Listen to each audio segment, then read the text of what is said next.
When a tunnel collapses, Lou gets the LA Trib team in high gear while managing fragile egos, a TV-loving intern, a human fly, an unhappy assistant editor, a nut job, and Swedes.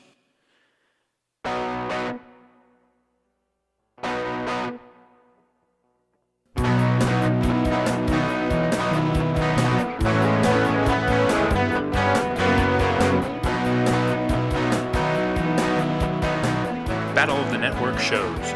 Join Rick Brooks and Mike Kogel as they explore the TV of the 70s and 80s through hand-picked episodes of their favorite and not-so-favorite series.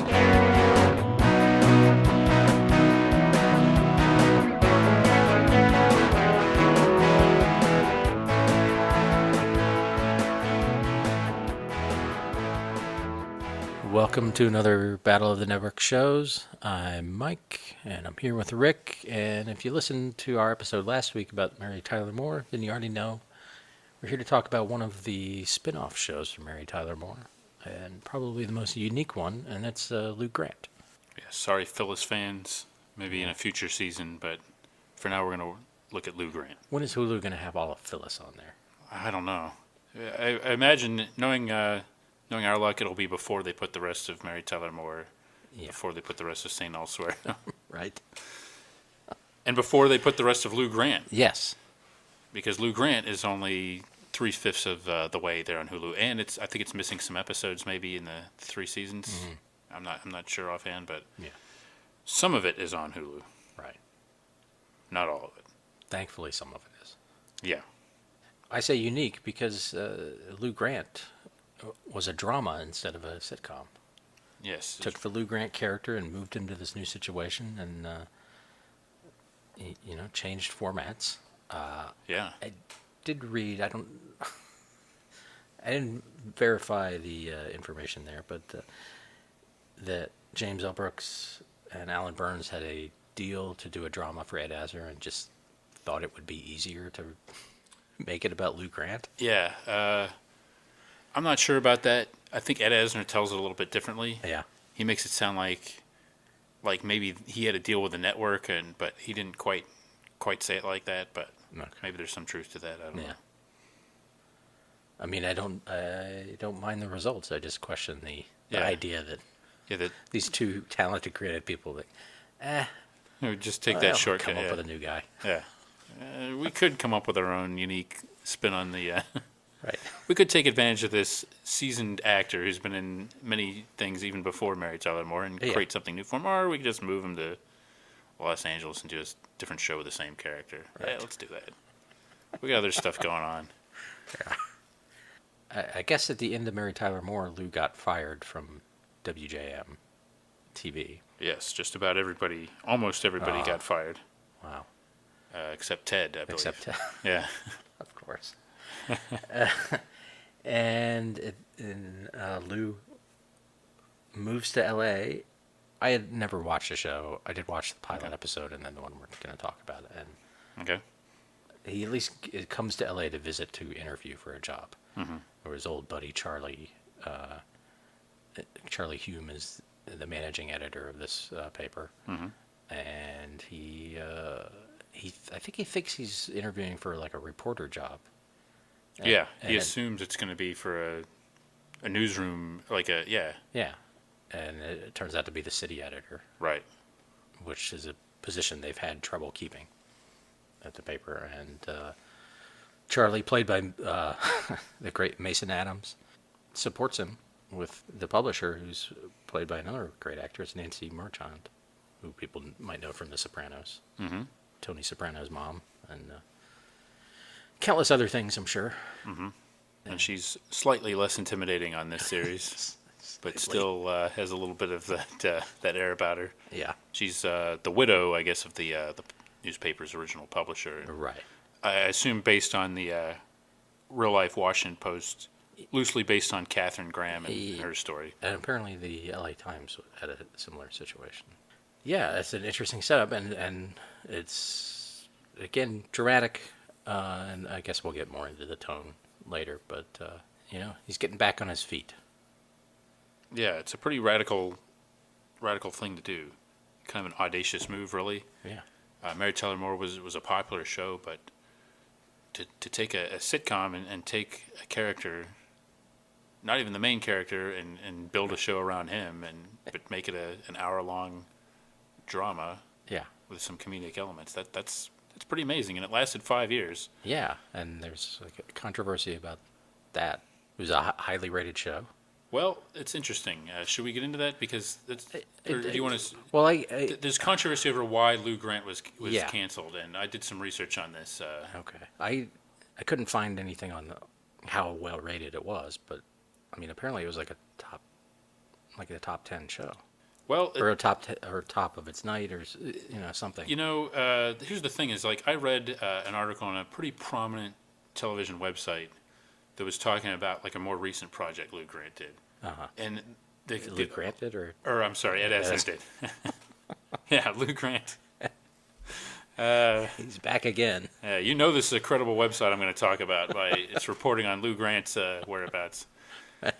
But it casually mentions that when Lou Grant was canceled, it was a top 10 show. That's not true. Okay. Lou Grant was never a top 10 show. It was never even a top 20 show. Right. At least not for the year. And I think from what there was like one time it actually, like a rerun of it, ranked number 1 in the summer. And that was the highest it ever got.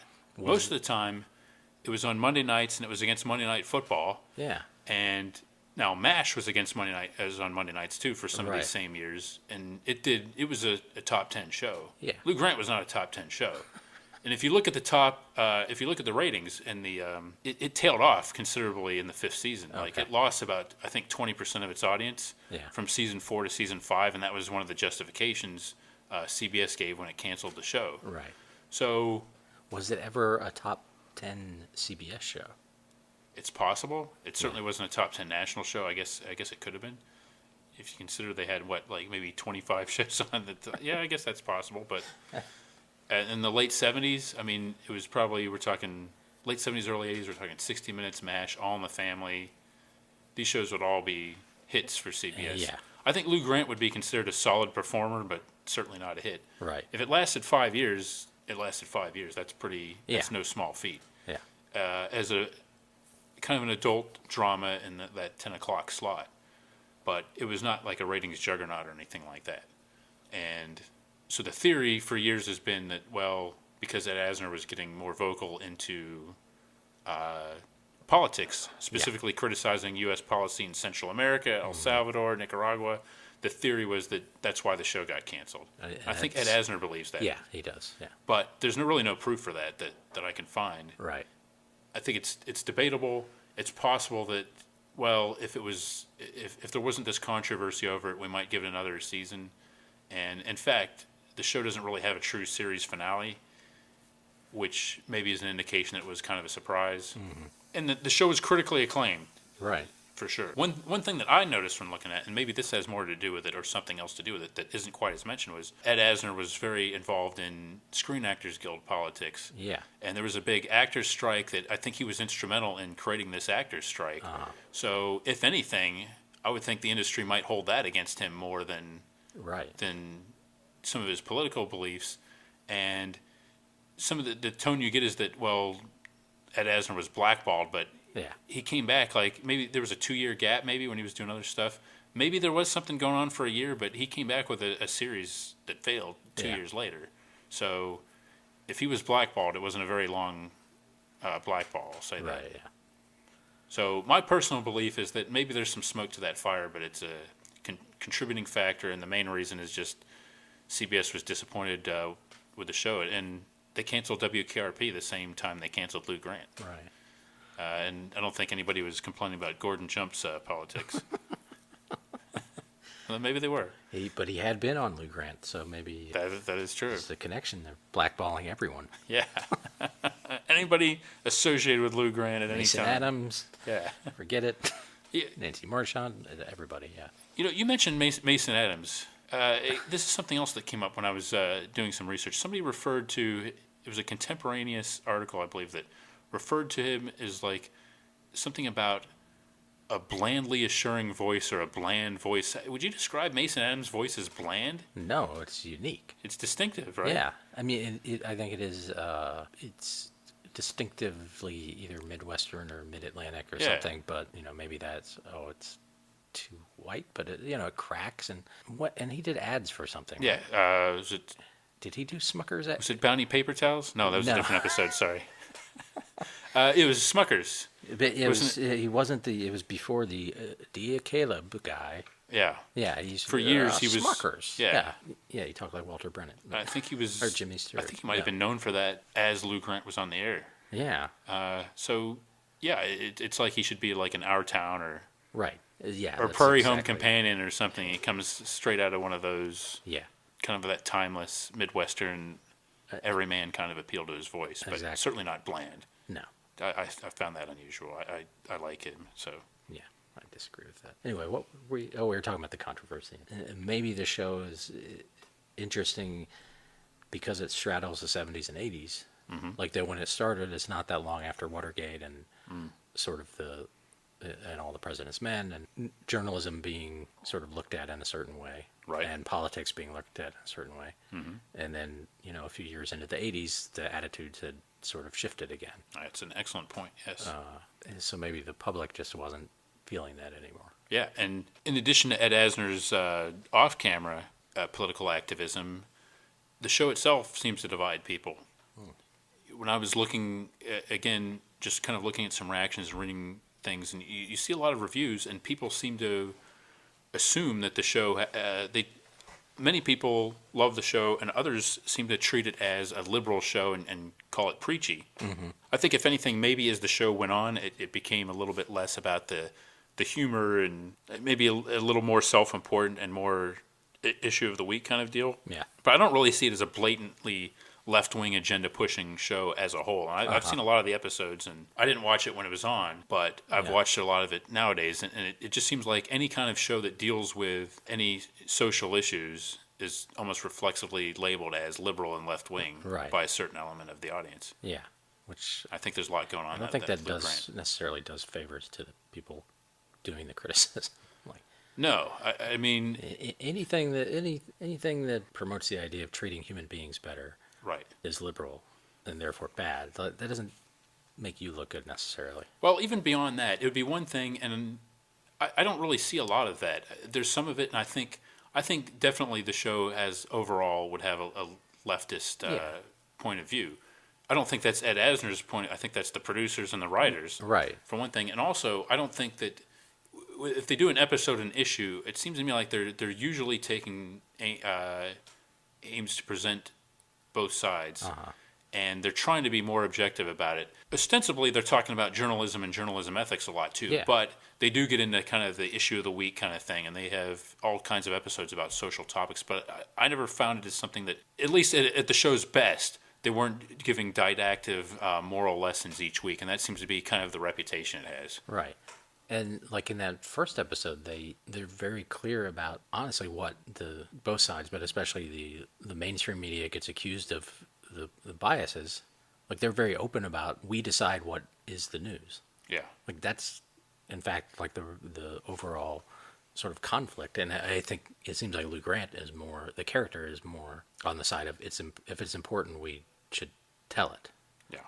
Like that story's about like corruption in a police precinct, and the publisher kind of wants to shy away from it because they've been doing too many negative stories on the police, and she has to, being wealthy and stuff, she has to deal with politicians and the police, and and he's being told not just by her but by the Charlie character that we decide whether or not it goes in, whether it's important. Yeah, I mean, at its best, I think that's what the show does. It talks about conflicts within the newsroom, the newspaper and the press's role in society, and it sort of uses that as a way to get into some of these social issues. But what interests me is more the dynamics of people in the newsroom and some of these discussions about ethics and like how to treat sources, conflicts, ethical conflicts, conflicts of interest.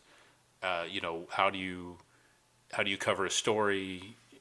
Why do you cover certain stories and not others? Right. These are all issues that the show gets into during its run, and that's more intriguing to me than any kind of political stance that the show is allegedly taking. I think in some episodes it's more obvious than others. Yeah. But overall, I think the show maintains a pretty consistent quality throughout. And I do remember growing up, I didn't watch Lou Grant as it aired, but I do remember Lou Grant and Ed Asner being sort of objects of buffoonery.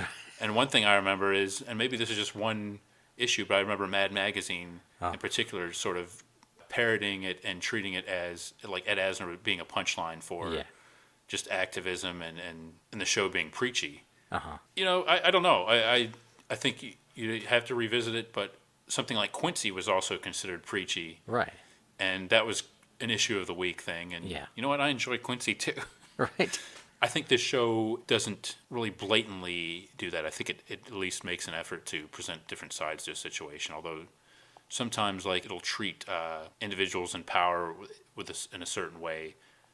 I definitely think it has kind of a little guy versus the world. It would lean towards the underdog side overall. Yeah. I also was thinking that, well, at least the episode we're going to talk about, and the couple that I saw, that it has a lot in common in a way with the Sandbaggers. Interesting. In that it's a work thing, and a lot of it is what's happening in the office, rather than, and maybe some episodes are more the reporter on the street, or it's a combination. It's again, you know, a reporter trying to tell a story and middle management fighting for them against the political nature of the higher management and all of that.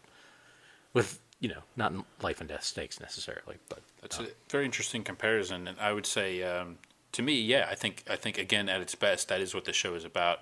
Some of the more melodramatic episodes would show the reporters out in the field, but to me, that was never that's not the heart of the show. They've got some episodes where they will be a little bit more melodramatic, and they'll have the musical cues with put the reporters in danger, things like that. But really, I think it's about the inner workings of the newsroom is what I like, and I think at its best, that's what the show's going for.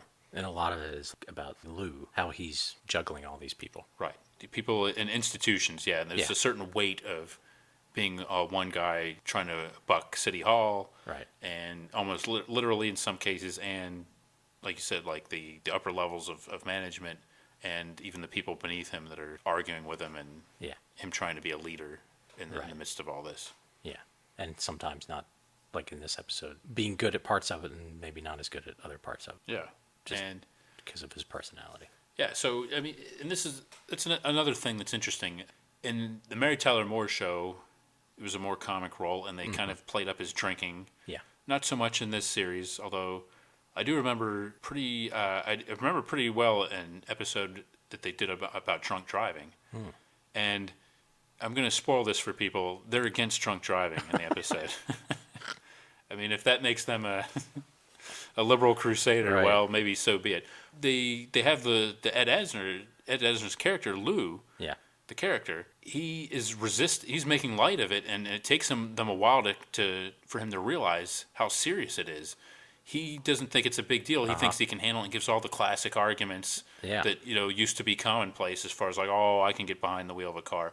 And they kind of spend a whole episode, and it's an interesting episode is what I'm saying. But other than that, they don't really make, I mean, he's clearly a drinker, but they don't play it up with a bottle of booze under his desk at all times, and it seems like using it as a punchline. And again, I've only seen 2 episodes, but it's subtly there in his sympathy for this Driscoll character, who's I guess an on and off the wagon kind of drinker. Yeah, and yes, he's in both. Actually, he's in the episode we're going to talk about in that first episode. Yeah, he's got a very big role. Right, and part of it, and it seems like, I guess I had forgotten his sort of drunken behavior on the Mary Tyler Moore show, but.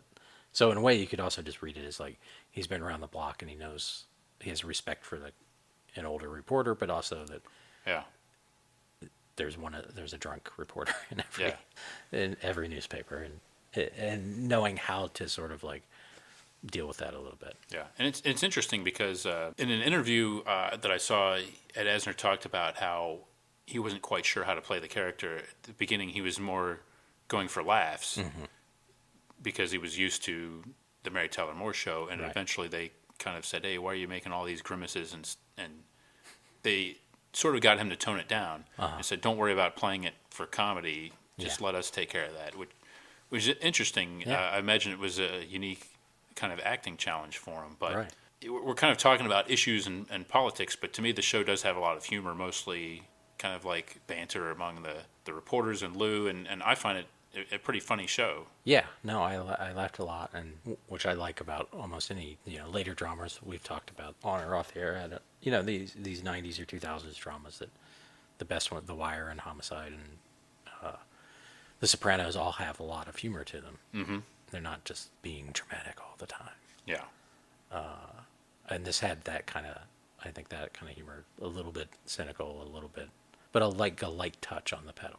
Right. I guess it surprised me a little bit. I figured it would be like the issue oriented and just serious, but it also seemed more real. Yeah. In a way, like it not being serious all the time made it more like, well, that's a real workplace. There's a certain amount of humor, hopefully, and or if it's going badly, there's humor because it's going bad. Gallows humor. Right. I think it helps that they treat it as more of an ensemble show than you might expect too. Mm-hmm. Like Mary Tyler Moore's show, this show is named after one character, right. But, well, I guess Mary Tyler Moore is named after the actress, but yeah. Lou Grant is really about everyone, and Lou is at the center of it, but if you have Lou with some kind of family problem or an issue with his daughters, the odds are there'll be another storyline with Billy, the main female reporter, or Joe Rossi, the male reporter, something maybe a little bit lighthearted, maybe a story they're pursuing or some personal thing that they have going on. So they do balance that out pretty well, I think. Yeah, and I'll just say right now, I like the show. Having only seen 2 episodes, I want to see many more. That's good, yeah. Again, like an hour-long drama, kind of a social issues-based drama. And another thing is there aren't a whole lot of newsroom shows on TV in TV history. Right. I think you'll always see one every few years, but not a whole lot. And I'm surprised. This came, as you mentioned, right after All the President's Men was in 1976. I'm surprised there weren't more attempts at. Yeah. And I don't know very many, if any, at this time that were centered around reporting and the press, even though it was a really hot topic at the time. Right. So I think that's kind of interesting. Maybe Lou Grant beat everybody to it, but. Yeah. I also like that it's the city desk, so they're not beholden to talking about global issues. True. And especially like some of the criticism of like the newsroom on HBO, were that it was having these people report real stories. Yeah. And that kind of rang false sometimes. Yeah, Lou Grant is it's relevant, but it's not necessarily topical. They're talking about. If they're talking about like the energy crisis, they'll have a local angle on it. Is what the reporters will be talking about, and they'll be talking about maybe like local conspiracy to fix gas prices or something like that. Yeah, and that sort of makes it more. Yeah, the issues they're talking about aren't so much specific, right, global issues as just general issues like corruption in the police force or something like that. Graft, and they're probably not talking about the Iran hostage situation. Or right. Something. Just things about, or gun violence, I think they did get into that. Racism, right. Censorship. Right. But those are things that are happening. Yeah. And you can generalize. Like it's not, the newsroom had an infamous episode where, about them getting Osama bin Laden. And sort of made it look like they were the first, this fictional station broke the news. Or something. Yeah. And it made it kind of weird sometimes. Yeah. I mean, every now and then there might be I think if anything, some of the more topical references are come in like Lou Grant's humor, as opposed to like building stories around them. Yeah. But it's really not that kind of approach, and I think it's for the best and helps the show hold up a little bit better now, maybe. Yeah. So should we get into this episode now? Yeah, I think we should. I think there's definitely other aspects of the show we can get into as we talk about this specific episode, which is called Marathon. It's the 21st episode of season 2, and it premiered 10 p.m. on CBS, March 19th, 1979. So it happened to air after The White Shadow, WKRP, which you mentioned earlier. Wow. And I think another lesser-known sitcom was in there. That's like a somewhere, but MTM night. Yeah, it really is. Yeah, this is a Mary Tyler Moore, production, reasonably so, and I had suggested this episode, and the reason I like this episode is because it's sort of a day in the life of the Los Angeles Tribune, which is a fictional creation for the show, but it's an extraordinary day in the life. But still, you get to see all the characters, and you get to see what Lou Grant does, and he helpfully explains what he does, because there's a gimmick of like a Swiss delegation, Swedish delegation coming through to take a tour. Right. So Which Lou also gets to explain things to them. Yeah, and that also has the secondary benefit, or it's also creating tension because there's so much stuff going Yes. on. And then here comes some Swedes wandering in the room, and Yeah. Right. And It's another whenever- thing to deal with on top of all the else that's going on. and everyone knows when Swedes come in the room, things get tense. Oh, that's for sure. Right. That's for sure. Yeah. I'm glad we have the door locked in our podcast studio, I am too. just in Right, case. so Just in case. Yeah. So, how do you? I mean, I took some notes, but I just sort of wrote highlights and there's some main things going on. Maybe we should talk about like the different stories that are going on. Let's just name. So we have the Swedes going on. Yeah, Lou shows up it's basically 9 a.m. Right. And Yeah, and we get timestamps throughout. yes, yeah, It's helpful. we do. Yeah, 9 a.m. So we're kind of seeing like the beginning of the day when Lou would come into the his job as city editor. Yeah. And yeah, so I just wanted to establish that the time we start in the morning. And Yeah. So the Swedes he finds out about later. Is it breakfast or lunch with it's a lunch meeting the with publisher. Mrs. Pinchon and some of the reporters? And, some of the main editorial staff. yeah. His assistant editor. Yes, Art Donovan. Yeah, Art Donovan. Played by not the Not the football player. not the football player and infamous part-time WWF announcer Art Donovan. How much does this guy weigh, Gorilla? No, this is different Art Donovan. He's much different. Yes. He's taller, leaner, and Likes vests. yes, he loves this. And who plays him? Jack Bannon, who just passed away, I think last year is the time we record this, but an interesting character, wry sense of humor, and kind of more of a lot of times he's the wit of the newsroom, it seems like. Okay. And he at one point he does have a relationship with Billy, actually. Okay. Who we'll talk about. But he's the assistant city editor. Yeah. Right. And it's interesting, and this might be something that you wanted to bring up, but I think the first episode, doesn't he say that he makes it clearly he doesn't want the job of city editor. Yeah. Like he's relieved when Lou gets hired and he can move back Yeah. to his desk. I like that too, which is probably, a realistic newsroom thing that they have desks side by side in the bullpen or the newsroom. Like I like that too, that Lou's not, unlike the Mary Tyler Moore Show, he's not like back in a glass office. Yeah. Or like, I think of, every cop show has like the lieutenant or the sergeant, and you think, and a lot of times that's a thankless role, like just the exposition role, or like Brooklyn Nine-Nine. I was very worried that, like, why would you give Andre Braugher that job? Yeah. But then he's such a part of that show that Right. it's not an issue. But I like that he's out there. Yeah, and like Charlie Hume is the managing editor. Yeah. He does kind of have that role sometimes. Yes. Yeah. He's got his own office. And, Yeah. So anyway, Art is considering taking a job in Sacramento with as like a PR guy with like some politicians. press secretary, I think. For the I think the governor. Okay. Or the lieutenant. yeah, it's a pretty prestigious job as far as that goes. But Yeah, he's definitely having like a bad day or a bad week. yeah, he's tense. Yeah. A little frustrated.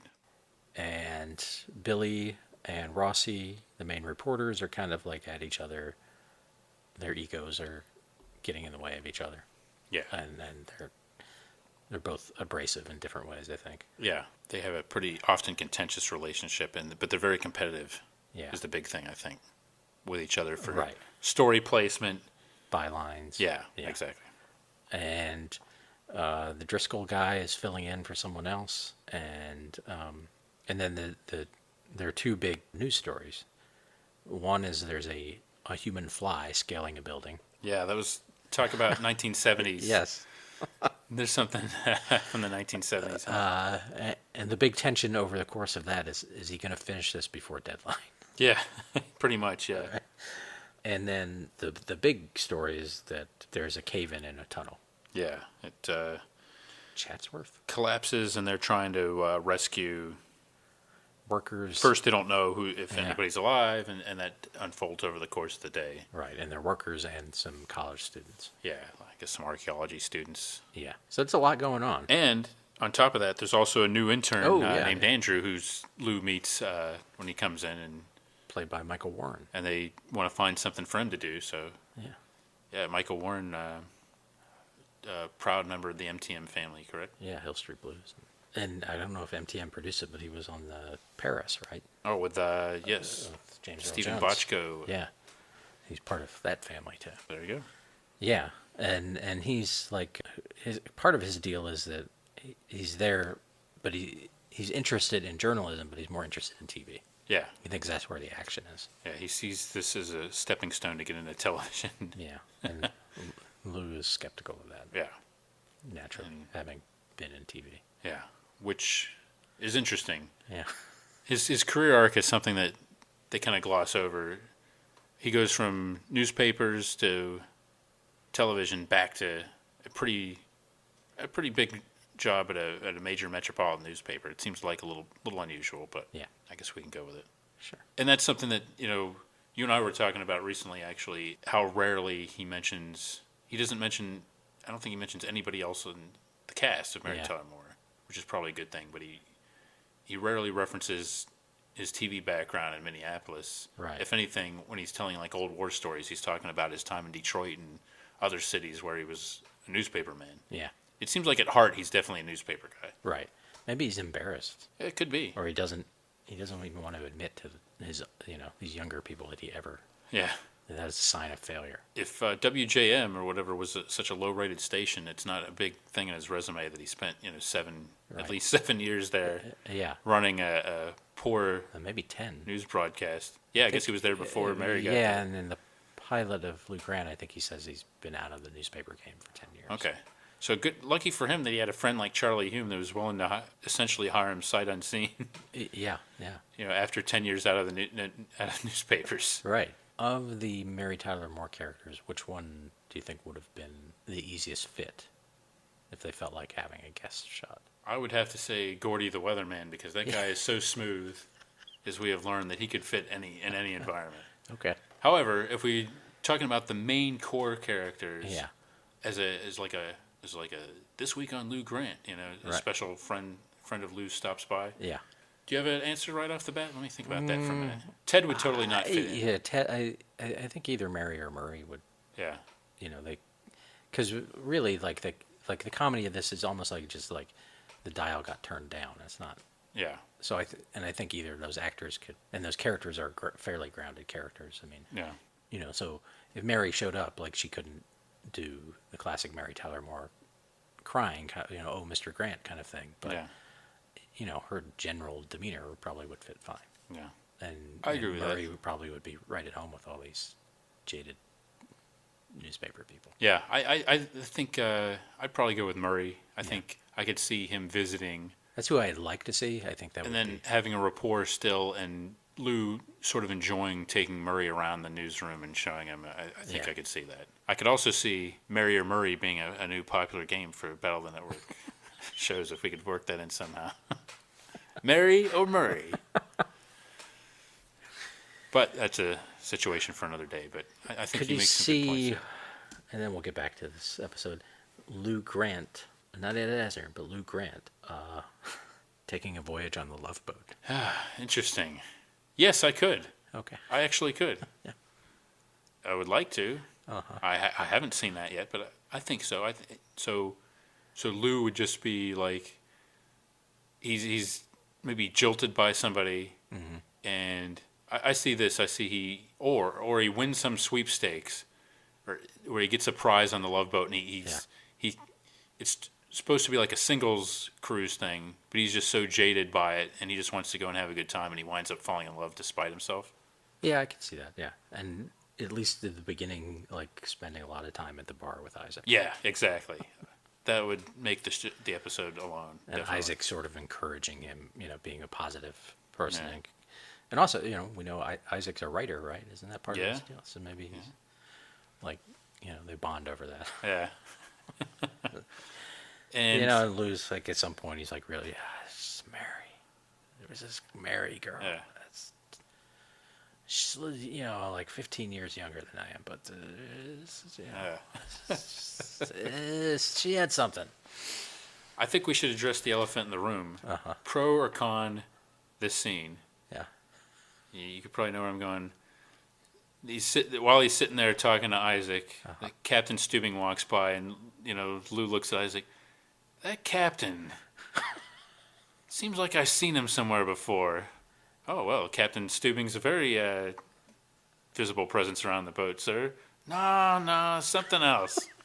Would you be in favor of that or against it? I'd be in favor of that. Okay, I would too. On Love Boat, I think even something, Lou Grant, it would still fit in that. Yeah. I mean, I've talked about I think on the White Shadow, I talked about where one of the White Shadow characters was working in the hospital and saw Timothy Van Patten and thought he was Salami. Salami the character, not Salami the meat, in case you're unfamiliar. Wasn't like a Bugs Bunny, He was really, really starving, hungry. Yeah. I just saw a salami walking down. So I think it fits in the tone. Yeah. Yeah, I would definitely be in favor. Yeah. Okay. That might have given the Lou Grant show a few more years if they had somehow managed to get that character on Love Boat, maybe breathe new life into him. This might be a new game too. Could this character fit on the Love Boat? Yeah. And if so, how? Right. If not, why? Right. So I guess what we're trying to say is there's a lot going on in the newsroom at the Tribune in this day. Yeah. And so one of there's some recurrent themes you've got, and one of them that kind of starts out early is Donovan assigns a lot of roles to people in the newsroom, and Lou kind of comes in and instantly undercuts them by reversing almost all the decisions he makes. Yeah. He sends different people out. It's the Donovan picked. He swaps the positions of some people and kind of offends Donovan, and understandably so. He does it right in front of him, but to Lou, it's just this is just part of the thing, and he's got reasons for doing it. He doesn't mean anything by it, but it's interesting timing considering Charlie is basically telling Lou in this episode to butter him up, Donovan, because they don't want to lose him to this job in politics. And the story started to break while Lou was out of the room. Yes. And so he comes in late. And I think Donovan's probably doing what his job is. If Lou's not here, I start assigning. Yeah. You can't sit around and wait for decisions. You got to make decisions fast. Right. And when Lou's in the bathroom, it might be a while. Yeah, exactly. I don't remember where he was. It was before the luncheon thing, so. So Donovan has his reasons. I mean, but Lou undercuts him, and that causes friction between them right off the bat. Yeah. And part of that is they wind up sending Billy. So Lou wants Billy to go out in the story. Right. And Rossi to stay in and do rewrite.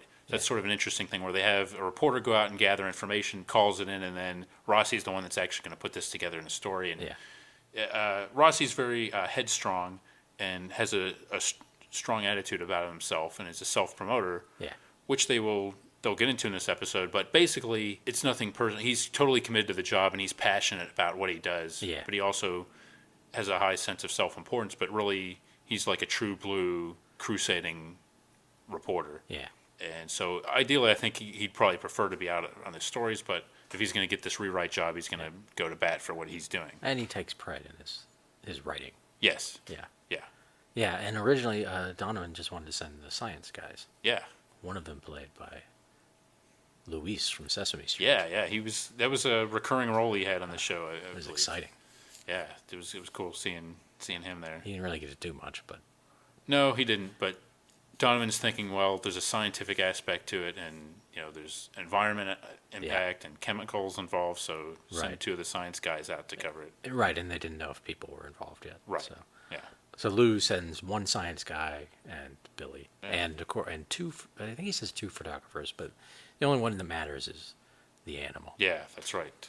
The animal, kind of an enigmatic character. Yeah. I think there's some episodes where you sort of learn more about him, but most of the time he's got that nickname and seems pretty free spirited. You sort of assume it, and then I think he's a Vietnam vet. Yeah. But he's kind of a big guy, right? Like he's tall. Yeah, definitely. He doesn't seem that crazy or anything. No. He dresses like in jeans with holes in them and stuff. But it's not. He's not a wild character necessarily. No, he's not like pounding his chest and maybe the spitting mashed potatoes all over the you the know newsroom at lunch break. maybe it's like what happens after a hard day Yeah, he unwinds when by they go to the local watering hole. He throws some tables through windows, and yeah. you know. But he's an excellent photographer, and again, like everybody else, he's passionate about his craft and what he's doing. Yeah. So yeah, Lou decides, well, it's too important to just have one, I think. Right. So.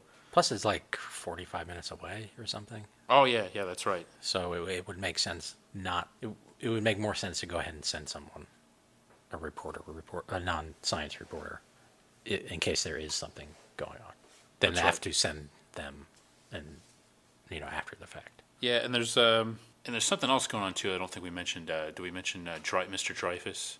Oh yeah, I forgot him. Yeah, He keeps coming in, and apparently we get the idea that he's hassled Lou many times, but apparently he keeps coming in, getting past Tim.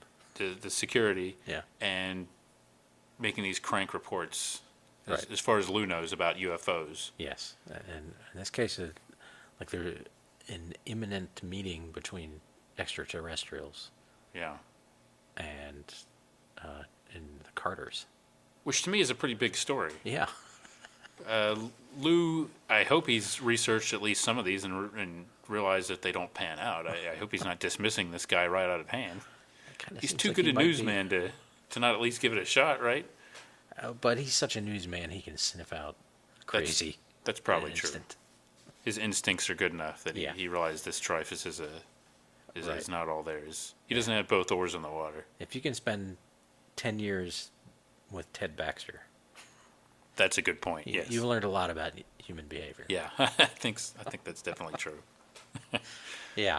So that's kind of a little comic relief thread that goes through the episode too. Yeah. Just as far as some of the newspaper elements, I mean, you see the meeting with Mrs. Pinchon where they're sort of talking about goals of the newspaper, and they kind of get into a discussion about how to save money, how to be Right. more efficient, and they sort of bring up the idea of, well, maybe we should fire more people, essentially is what they're saying, which to a lot of like people in the newspaper industry now, it's probably painful to watch a scene like that where they're pretty cavalier about cutting jobs, but Charlie's saying, well, we don't want to get rid of qualified people, but we've been too cautious about firing people in the past. Yeah. I really wish I could talk like Mason Adams, because every I time know. I quote Charlie, when I talk like that. No, yeah, it's just coming out like Jimmy Stewart or something. Yeah.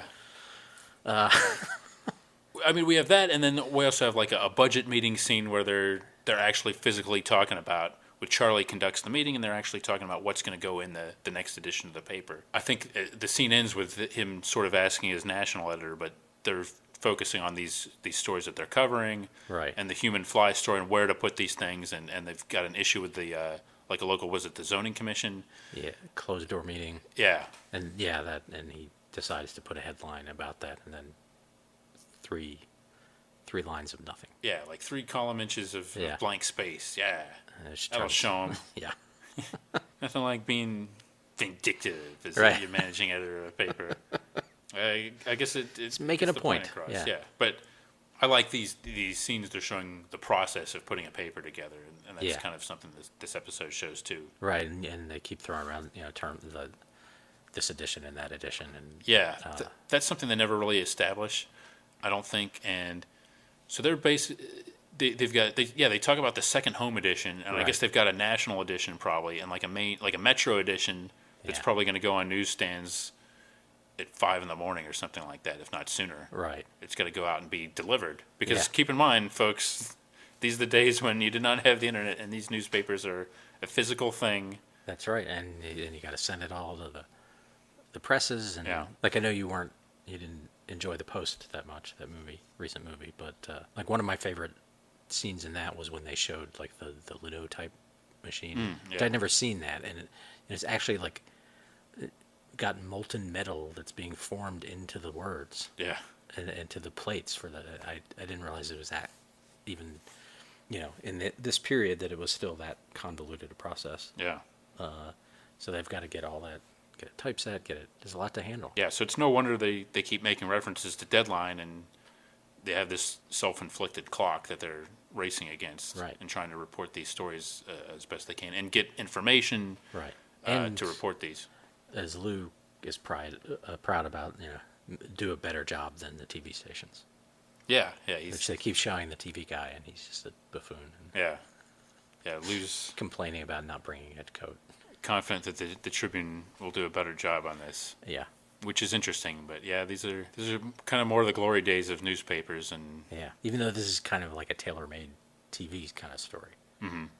because you can be there and just report it as it happens. Yeah.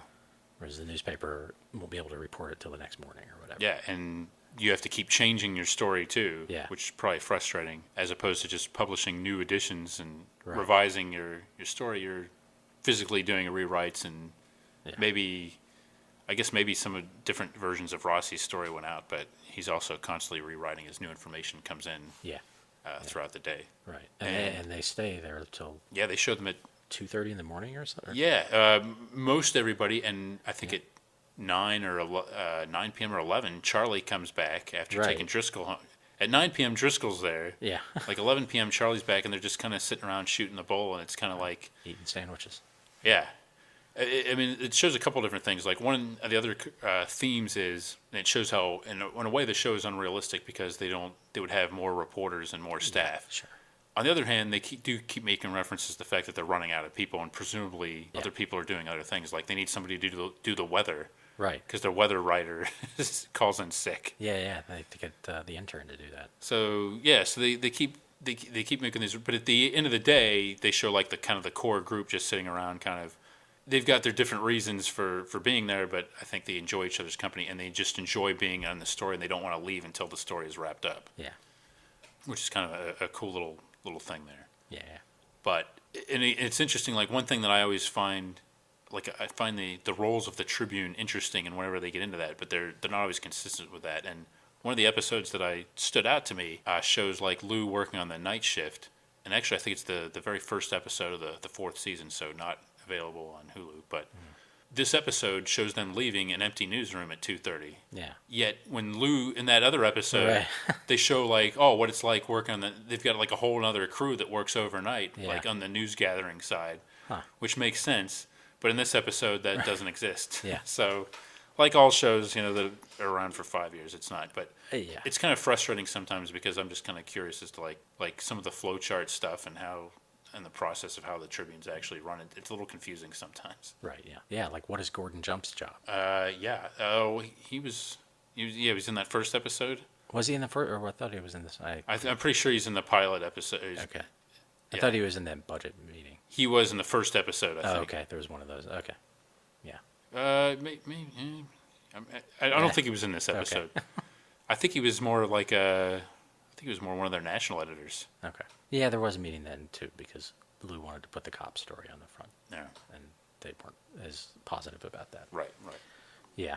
And Driscoll, by the way, just to mention him, he was covering the human fly story, and he wrote a version of it, and Donovan gave him a hard time about that, and then Lou kind of sticks up for him a little bit. But over the course of the episode, he kind of goes off the wagon again. Yeah. And Lou sort of gives Driscoll a chance to do a sidebar, and it kind of shows like good leadership and good managerial skills in the sense that he figures out something that Driscoll can contribute and presents it to him as an idea in a way that he doesn't. It's not pity. It's sort of good for the paper and good for Driscoll and like kind of institutional knowledge kind of thing. And makes him feel better about kind of getting replaced essentially by Donovan. So that was pretty good. I didn't recognize him at first, which is weird since I only watched 2 episodes. Yeah.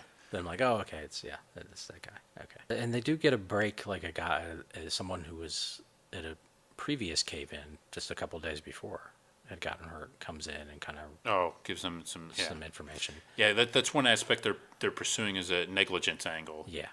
Is what Billy's trying to get to the bottom of, like, was there some kind of malfeasance involved here? It wasn't just like a tragic accident, but maybe there's something else going on. And you got different people with the agendas, like they have the is it like a union representative of the workers, right? Sort of calls in when Lou's at one of those meetings, and makes all these vague claims, but doesn't give any specifics when Lou keeps asking him for details, and they sort of make him seem like the guy's just pushing an agenda, which is interesting. So it's not like necessarily a knee-jerk liberal screenplay in that aspect, right? Because they don't make him seem like a saint at the expense of some evil owners that caused the situation. Right, and then there's the thing where Rossi doesn't uses a blander quote from that guy, and Billy's upset about that. Yeah, those two squabble over the course of the episode, and also and there's a little bit of talk about her going to talk to parents of people who died, or maybe students who maybe died or maybe didn't, but who were in the accident, and she's questioning if they're doing that because she's a woman, and and Rossi sort of reinforces that idea. Yeah, he does. I don't know if but Lou basically says, well, it's because you're the only one I have to do it. There's nobody else. Right. But Rossi implies that, first he implies it, then he kind of more comes out and says it. He confirms what Billy's saying, because he's saying, well, you've got he's kind of talking around it. Yeah. But he's saying that it's easier for a woman to get quotes on these. And part of it might be inherent sexism, but I think part of it is just jealousy. Yeah. Because he wants to be able to get the best quotes, and he thinks she's got an unfair advantage for being a woman. Right. Which, now that I think of it, when I say it out loud, that is kind of sexist, isn't yeah. it? But, and but it's a different kind of sexism. Especially because he doesn't seem like an entirely likable person. I could see him having trouble with that just because he's so intense and says things like that. But yeah, he's very individualistic, and he's not. I'm trying to think of times where they really get into his personal life in the show, and there's not nearly as much. He just seems so committed to his job, right? For better or for worse. Yeah, he lives it. He also seems very committed to that, to his headset. Yeah, his telephone headset. It's got to be available. Yeah, got to be able to type. Yeah, when you're doing a rewrite. Yeah. and the Human Fly story, the guy takes a nap. He doesn't get to the top of the building he's climbing, and he puts out some sort of net and takes a nap. Yeah. So he doesn't meet their deadline. Yeah, and they also have an office pool about when he'll get to the roof. Yeah. And they're taking bets on what time he does that. So right. That has an effect on that. I believe Mrs. Pinchon wins that. Yes. I was going to start to do a Mrs. Pinchon, but it was going to be very close to my Mrs. Garrett, so I'm going to just cut that off. And there are lots of. I like that even though there's all this stuff going on and it's active, that it's not like a noisy. That's sort of the stereotypical movie, TV newsroom. Right, people. Constant activity and stuff. Typewriters clanging all the time, and yeah, almost over the dialogue in some cases. People shouting and cigarette smoke everywhere. Yeah. I'm surprised it wasn't more of that. Yeah, that's a good point. But my brother works for a company that includes newspapers, and he said that newsroom is very quiet. Really? Yeah. Which I thought, maybe it's just because there's computers now or whatever. But that's kind of a shame. Yeah. I mean, this seems like it's not totally manic, but it definitely is like a social environment with everybody yelling comments across the room to each other. Right, and yet there's something a little bit low key about it. And part of what they present too, they're not always presenting the tense moments, but also Donovan trying to get candy from a candy machine. Right. Yeah. And, getting stiffed. Yeah. And being stressed, and it gives them a chance to talk about this possible job and things like that. But and some of the as good a manager as Lou is pretty hard on Donovan in this episode. He is. And Donovan is clearly resentful, and it's almost like Charlie tells Lou to butter up Donovan, and I don't know if he deliberately goes the other way, but you almost get the sense that maybe he's like, well, I'm not gonna beg him to stay here. Yeah. And eventually, though, they do have a conversation at the end where Lou sort of says something, and Art's like, well, I know that's the closest I'm going to get to an apology from you, so I'll take it. And then it turns out he's already decided to stay. Yeah, and Lou basically, he does tell him, hey, you're a good man. Yeah. Which, coming from Lou Grant, that's about as tip-top a compliment as you can get, I imagine. Right, yeah. Especially, if you're not Mary Richards, you're not going to... Yeah. I don't know. I don't know if he, did he leave Minnesota more human, more vulnerable, or did he leave Minnesota sort of brokenhearted, leave his work family there? I don't know, but do you think? I mean, you say you haven't seen the show as much as I have, but I think it seems like there's a perception that Lou was more gruff on the Lou Grant show than he was on the Mary Tyler Moore show. Yeah. I don't really agree with that. Maybe it's because I've just seen so many Lou Grant episodes that I sort of have seen all these ways they get into the character, but I don't really get that at all. Yeah, I mean, this episode he's gruff. Yeah. a little bit, being with Donovan, and Donovan makes comment like, like the candy machine thing. I think like, he makes something like, why would I want to stay around for this or something like right after Lou like yells for him hey, out of the room. Donovan, get your butt over here or something like that. Yeah. Right, and it does make him seem like cantankerous, but he also like in that first episode he's a little bit mischievous. Yeah. When he first shows up at the news, like he's kind of waiting around and he's getting people's names and he's like he knows that he's the city editor, but they don't. Well, he even at that point he doesn't know. He just knows he's there for a job. Right. Okay. Yeah. But he has to wait, and he's hanging out, and I think he just wants to know people, and the reporter in him is trying to get the lay of the land. But he's, already like Rossi's being a bit of a pill, and then he's talking the female reporter of the first few before episodes, Billy, I guess, and she makes some crack. He's like, "Oh, I like you," and not in a lascivious way, but just like, "Oh, she's got the right attitude." Yeah.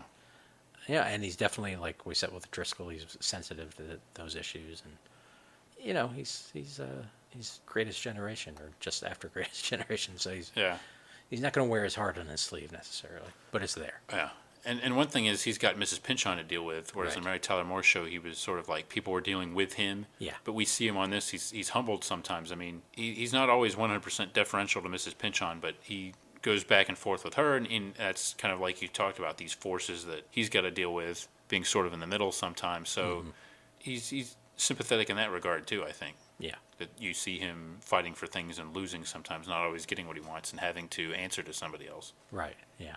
And I think to go back to the Sandbaggers comparison, like I don't think he doesn't seem like the kind of character who would, other than with Ted, would like play games necessarily or manipulate things. Like his nature seems to be like just to say it how it is. Yeah, I think that's generally what he does, and I think maybe you could see him like, if he would, it would be to an end, not just for his own amusement. Like maybe like assigning Billy to a story that she doesn't want, and switching roles with Rossi or something to see if it brings something out of them or to teach them a lesson about something. Yeah, he does. I mean, he does. Yeah, he's managing people and being subtle about it, but not hurtful or not. He's aware of people's feelings, whereas the Burnside on the Sandbaggers might be aware of people's feelings, but he doesn't care.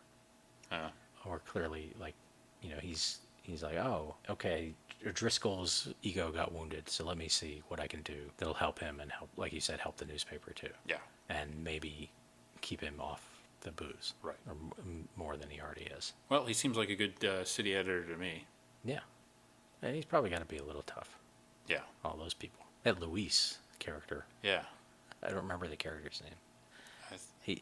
You can tell he's causing trouble. Yeah. Just sitting over there doing his job. Yeah. We should probably mention, too, that Andrew sort of asks at the end of the day, he asks Lou if this is, how different is this than a typical day? Yeah. And Lou sort of makes jokes and says, well, this is very typical. And then, it's a...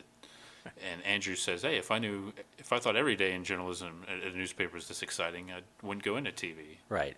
So he sort of changes his mind, but not totally. Right. And Lou kind of chuckles at that and thinks, well, at least you're considering it. Yeah. Right. So he sees that as a small victory for newspapers. So that's another nice little capper to the episode. Yeah, but I definitely, like I said, I like the show. Yeah, I think it's a good show. I think it's very watchable to me. Yeah. I enjoy it. I enjoy the characters, and to give Ed Asner credit for really pulling this off very well, I think. So he ended up playing him for like 12 years. Yeah.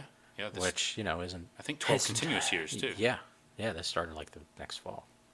Or, I mean, the fall right after. Fall of 77. I think he won... Did he not win at least an Emmy for this? Because it's... I don't know if he's the only... He's got to be the only person to have won an Emmy, both a comedic and dramatic Emmy for the same role. That's amazing in itself. Yeah, I can't think if there would be any other. This is very... I can't think of too many other shows that have even pulled this off. I can't. To begin with, it's a very exceptional program just for that. But yeah, and the show did well. I mean, mentioned it was critically acclaimed, but the show did well in the Emmys too. So yeah, I think it had like 13, which is pretty good. I mean, 5 years, 13 Emmys. Yeah, and one thing I will mention too is one of the articles I was reading, sort of at the time Lou got canceled, put forth a theory that we'll put these in the show notes, but put forth a theory that a lot of Lou Grant's audience was people that did or said they didn't watch a lot of TV but watched Lou Grant. They weren't watching a lot of other shows. And his theory was that, well, part of it maybe when Hill Street Blues came on, some of those people moved to Hill Street Blues and didn't necessarily keep watching Lou Grant, which you can't really prove that at the time. I'm sure you couldn't prove that, but that was an interesting theory. That's interesting because in the YouTube playlist you did for the Stephen Bochco bonus show we did, he's talking to Bob Costas, and I think Costas' first question is, you've said that you write shows for people who don't watch TV, so maybe he did. That's interesting, isn't it? Yeah.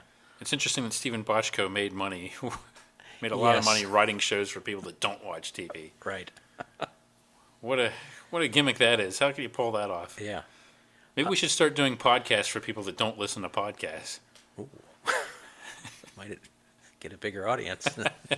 That's the only way to grow this show. Yeah. Is to start appealing to, well, we've already got the 2 to 11-year-old demographic. We're working on that. Yeah. And that's even going to go up with Lou Grant. Oh, yeah. I mean, come on. Definitely. What 2 to 11-year-old doesn't like newspapers and middle-aged guys? Yeah. I want to say old guy because it's Ed Asner, but he wasn't that old then. No. I told you about that I had watched the Mary Tyler Moore Christmas episode at Christmas from its first season, and then looked up the actors' ages, and he was only 45 at the time, and in 1970, and it made perfect sense, and yet it's Ed Asner, so yeah, he doesn't look like a 45-year-old. Right. He looks like a 60-year-old. Yeah, at least. So he was in his 50s during the run of Lou Grant. Yeah. I just don't know. I don't know anybody who looks like like Ed Asner. Certainly not in that age range.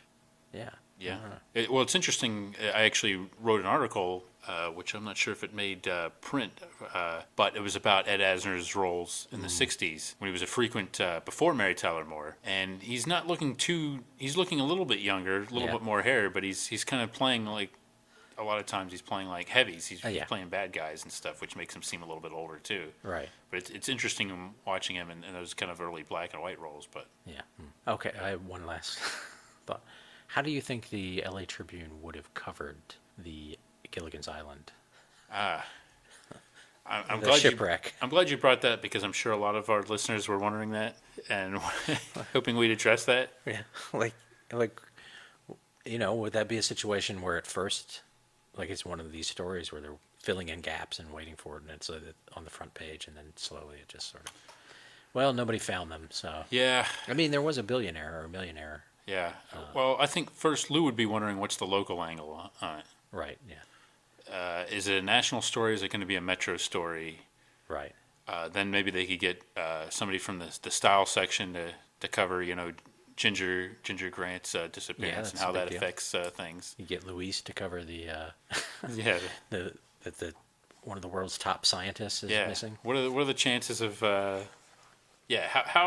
how could the storm have blown them that far off course from Minneapolis or whatever it was, all the way to that uncharted desert isle? First of all, but also what's the world going to do now that they're the top expert in coconut powered sciences? There's a real brain drain there, isn't there? Yeah. and of course you have to cover the Howells. Yeah, and poor Billy would probably have to go interview Gilligan's parents or something, break the news, get their reaction. Yeah. Yeah, maybe Rossi would get the plum roll of going to the owners of the SS Minnow and or the manufacturers, seeing if there was a design flaw. Because I'm not putting that on the skipper's skills for sure. I'm still putting it on Gilligan. Yeah. Okay. There's a lot of angles to this story. I'm sure the Tribune would really love to dive into this. The whole staff really could make a. Right. Let's put out a themed edition. Yeah. Not let up on this story until it's done. Yeah, I think there's a natural tie-in there. Right. It's pretty self-evident, really. Wow. I'm sure they would win a Pulitzer for it too. Yeah, possibly. Do they have any episodes about that? About them, gunning for a Pulitzer? Good question. I don't think so. I think maybe something smaller than a Pulitzer. I think there's some, because of the competition, that seems like a natural, maybe some kind of localized story thing, but nothing comes to mind off the top of my head. I can see that driving, being one of Rossi's driving motives. I could win a Pulitzer with this one. Yeah. Or if it gets, it gets spiked. I could have won a Pulitzer with it. Right. Yeah, maybe denying it, but really, he's all about that. It does matter to him. Yeah. All right, folks. Well, Battle of the Network Shows Times recommends Luke Grant. Yes. Yeah. 30. This episode brought to you by Solid Report. This episode also brought to you by Extraterrestrials. They're on their way any day now. You'll see. This episode also brought to you by the Society for Improving Candy Machines. If they take your money, they should give you candy.